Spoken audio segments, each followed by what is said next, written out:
Sorry if I sound a bit nervous. Yeah. But I'm not used to talking and having somebody listen. Today is Carol and Dan's day.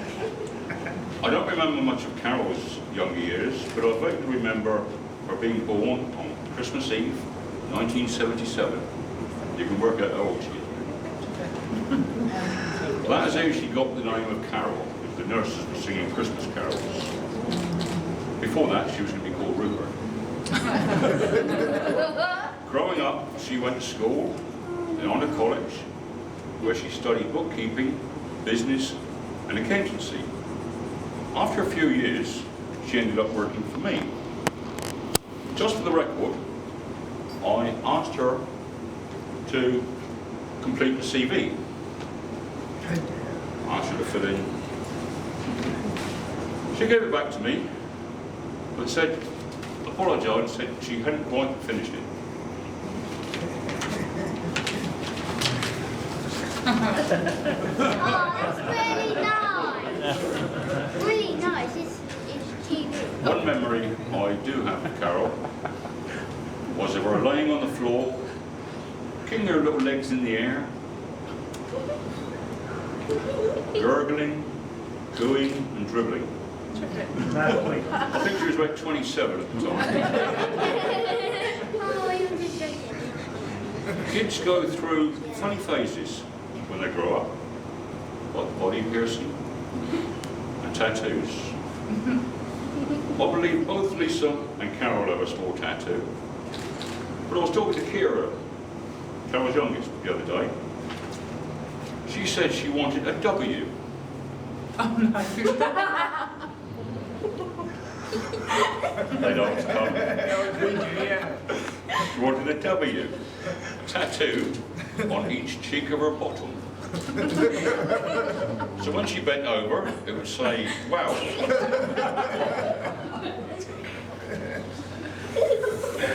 My earliest memory of Daniel,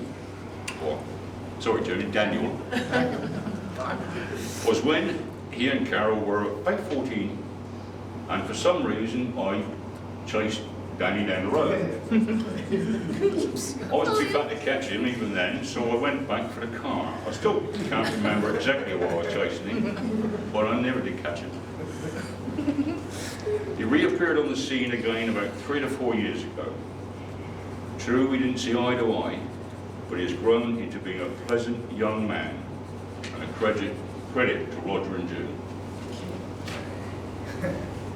For Danny to want to marry Carol, take on the responsibility of 2 teenage girls and treat them like his own carries my full respect. I didn't expect Dan to actually turn up today. You didn't start right. He likes his fishing. Carol's often said to her mum that he likes to get his tackle out. I assume they're talking about fishing. Oh, you're funny. I would like to welcome Dan into the family and hope that he and Carol have many happy years together. A couple of cards have arrived that I would like to read out, and then be touched.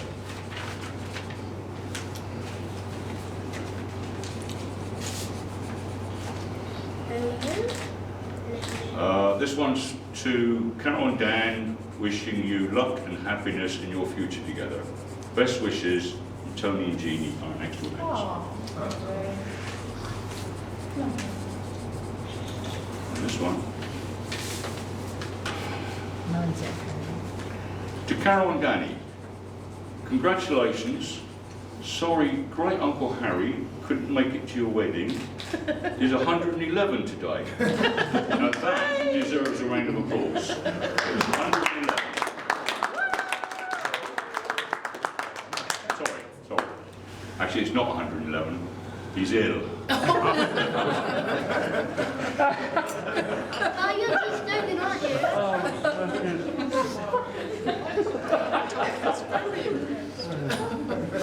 Nearly there. All I'm going to say is, Carol, today a bride, tomorrow a wife, or an our little girl forever. Ladies and gentlemen, please stand up. Let's have a toast to Carol and Daniel. Carol and Daniel.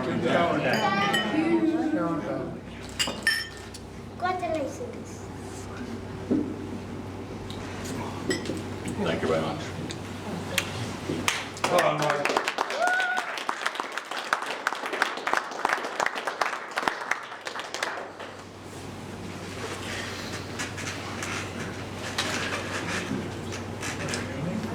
Is it you now, Don? Yes, carry on. Hi everyone. Just want to thank everyone for coming, share this wonderful day with us. I want to thank both lots of parents for having out with the wedding and all the involvement and everybody else that's been involved as well. I love Carol very much. Very, very, very much. We're like best friends, haven't we? And we spend every day together. And yeah, it's an absolutely fantastic day for me. But I'm going to cut it short because I want to hear what my dad's got to say. So thanks everyone for coming. He's the best man.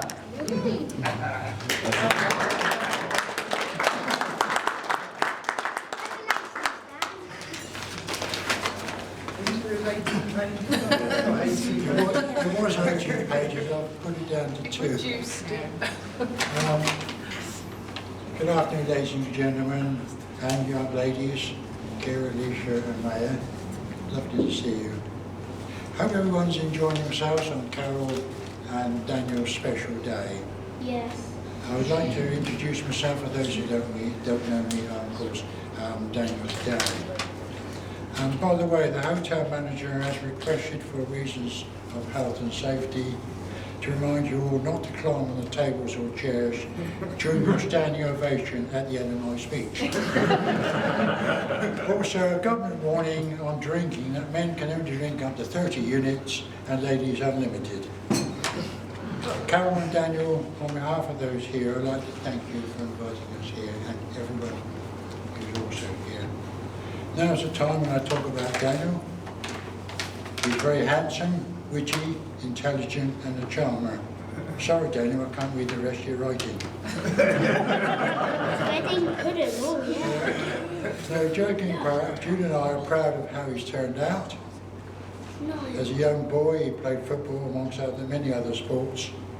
In his early teens, he joined the children's motorcycle display team, raising money for various children's charities, and jumping over cars and going through racing fires. He spent many a weekend doing that for children who were less fortunate than themselves. He was a typical modern-day teenager who eventually became a responsible young man. He first got to know Carol when they both went to Uppermore School and bumped into each other occasionally after leaving.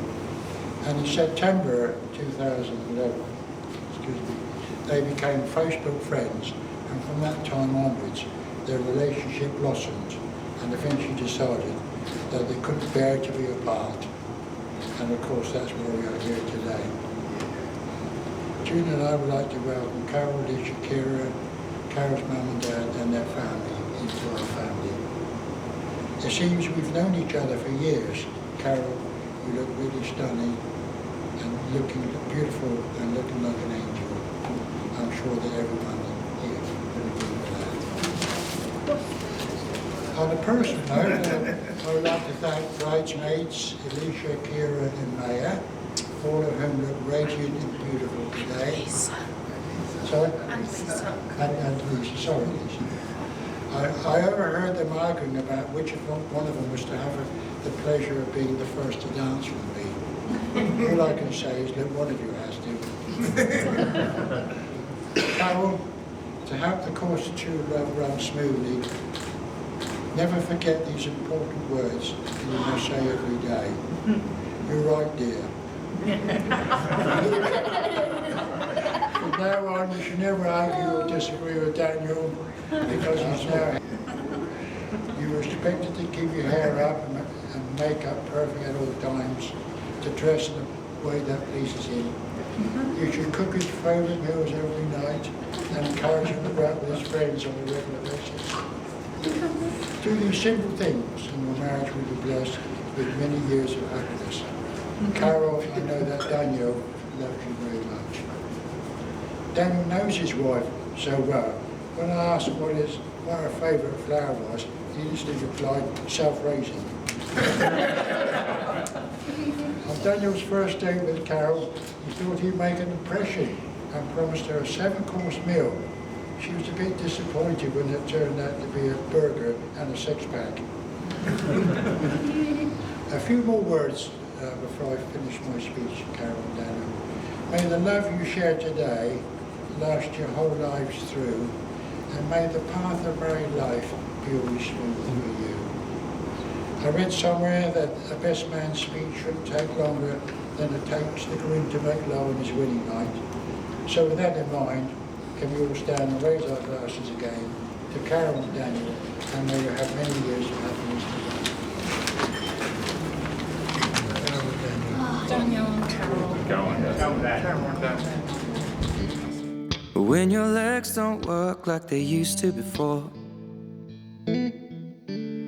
and I can't sweep you off of your feet, will your mouth still remember the taste of my love?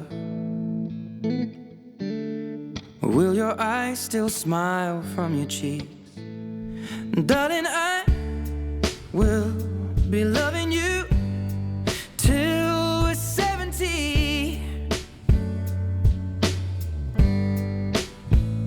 And baby, my heart could still fall as hard at 23. And I'm thinking about how people fall in love in mysterious ways. Maybe just the touch of a hand. Well, me, I fall in love with you every single day, and I just wanna tell you I am. So honey, now take me into your loving arms, kiss me under the light of 1,000 stars, place your head on my beating heart. I'm thinking out loud, maybe we found love right where we are. When my hair's all but gone and my memory fades, and the crowds don't remember my name, when my hands don't play the strings the same way, I know you will still love me the same. 'Cause honey, your soul could never grow old, it's evergreen. And baby, your smile's forever in my mind and memory. I'm thinking about how people fall in love in mysterious ways, and maybe it's all part of a plan.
Baby, we